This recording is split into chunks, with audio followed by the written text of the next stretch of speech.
Hey everyone, quick problem right here, ASVAB math knowledge test.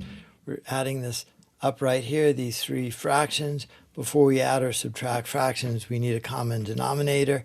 3, 4, and 6 will all go into 12. I'm going to have to multiply the 3 by a 4 to get it to 12. I can't multiply by 4, but I can multiply by 4 over 4. So that 2/3 becomes 8/12. To get 4 to 12, I have to multiply by 3. Again, it's going to be 3 over 3, so that's going to give me plus 3/12. And then minus, to get that 6 to a 12, 2 over 2, and that's going to be 2/12. Now that I have that common denominator, I add across the top. 8 plus 3, 11, minus 2, 9/12.